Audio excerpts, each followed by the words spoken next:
Budget 2024 में हाल फिलहाल में निर्मला सीतारमन ने एक स्पेशल स्कीम लॉन्च की जो ईवी सेगमेंट को काफी बूस्ट करने वाली है। उस स्कीम का नाम है इलेक्ट्रिक मोबिलिटी प्रमोशन स्कीम 2024। अब बात करते हैं कि इस स्कीम से आपको क्या फायदा हो सकता है। तो सबसे पहली बात तो ये है कि सरकार इस स्कीम के अंदर 500 करोड़ रुपए एलोकेट करने जा रही है। इसके अलावा 18,000 करोड़ रुपए बैटरी मैन्युफैक्चरिंग प्रोडक्शन के अंदर भी जाएंगे, यानी कि ज्यादा से ज्यादा बैटरी खुद की कंट्री में इंडिया में बने। इस वजह से 18,000 करोड़ रुपए इसके अंदर भी पंप किए जा रहे हैं। इसके साथ ही सरकार का एक और विजन है कि साल 2030 तक इंडिया के अंदर जितनी भी गाड़ी है उसके अंदर 30% लगभग की हिस्सेदारी हो ईवी सेगमेंट की, यानी कि सिर्फ इलेक्ट्रिक व्हीकल टोटल कार्स में से या टोटल मोबिलिटी में से 30% तो हो ही हो। इस तरह का सरकार का टारगेट है और ऐसे में ही आपको इस बढ़ते हुए सेक्टर से अपना फायदा जरूर निकालना चाहिए, क्योंकि बाकी कंपनीज भी निकाल रही हैं।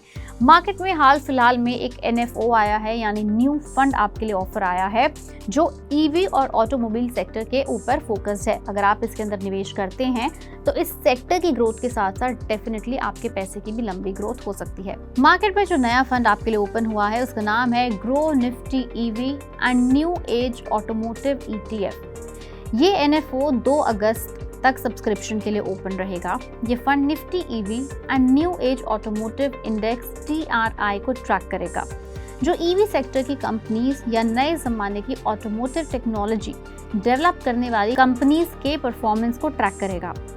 ये इंडेक्स निफ्टी 500 इंडेक्स के लगभग 33 कंपनीज पे नजर रखता है जो ईवी मैन्युफैक्चरिंग, हाइब्रिड और hydrogen vehicles, charging stations, charging infrastructure और बैटरी प्रोडक्शन में लगी हुई है। इस स्कीम में पैसा 95 से 100% इक्विटीज और इक्विटी रिलेटेड सिक्योरिटीज में एलोकेटेड रहेगा। अगर आप इस स्कीम के अंदर इन्वेस्ट करने का सोच रही हैं तो आप एज लो एज 500 रुपए से भी शुरुआत कर सकते हैं। और एक बात याद रहे कि फिलहाल ये NFO है, यानी कि जब ये नया फंड पूरी तरह से मैच्योर हो जाएगा, मार्केट में ओपन हो जाएगा, तब आप चाहें तो आप इसके अंदर आराम से अपने मन मुताबिक लंबे समय के लिए भी पैसा निवेश कर सकते हैं।